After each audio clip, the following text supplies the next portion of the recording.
మొన్న లాక్‌డౌన్‌లో పోలీసుల అత్యుత్సాహం కారణంగా చనిపోయినటువంటి తమిళనాడులోని ఓ మొబైల్ షాప్ ఓనర్‌కి సంబంధించినటువంటి ఉదంతంలో చివరికి పోలీసులే తప్పు చేశారని నిర్ధారణ అయ్యి శిక్షించిన ఉదంతం ఇది.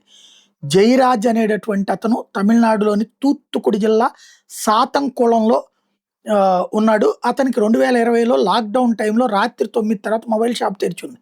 జయరాజ్‌ని పోలీసులు స్టేషన్‌కి తీసుకెళ్లారు. మా నాన్న ఎందుకు తీసుకెళ్లారని అడగడానికి వచ్చినటువంటి కొడుకు బెన్నిక్స్‌ను గూడా పోలీస్ స్టేషన్‌లో పెట్టి తలుపులేసేశారు. ఆ రాత్రంతా ఆళ్ళని బట్టలు ఊడదీసి ఓ చెక్క టేబుల్‌కి కట్టేసి ప్రతి 10 నిమిషాలకోసారి లాఠీలతో తీవ్రంగా కొట్టారు. వాళ్ళ రక్తం స్టేషన్ గోడల మీద చిమ్మేంత క్రూరంగా ప్రవర్తించారు. మరుసటి రోజు ఉదయం ఓ డాక్టర్ వాళ్ళని పరీక్షించకుండానే ఫిట్‌నెస్ సర్టిఫికేట్ కూడా ఇచ్చేశాడు. మ్యాజిస్ట్రేట్ అసలు చెక్ చేయకుండా వాళ్ళకి రిమాండ్ ఇచ్చేశాడు. తీవ్ర గాయాలతో జూన్ 22న బెన్నిక్స్, జూన్ 23న జయరాజ్ ఇద్దరు చచ్చిపోయారు. తమిళనాడు వ్యాప్తంగా దీని మీద తీవ్ర విమర్శలొచ్చినాయి.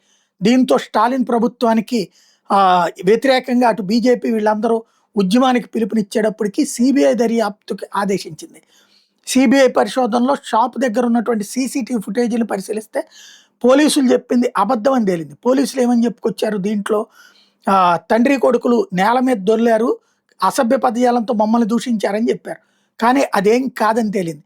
వాళ్ళు చేయని నేరానికి పోలీస్ ఇగోకే ప్రాణాలు కోల్పోయారని తేలింది. సాక్ష్యాధారాలతో కోర్టులో నిరూపితమైంది.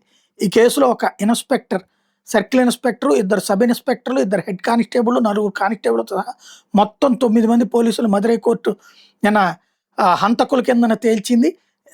6 ఏళ్ల తర్వాతన ఈ అంశానికి సంబంధించి శిక్ష రేపు 30వ తారీఖు ఖరారు చేయబోతోంది.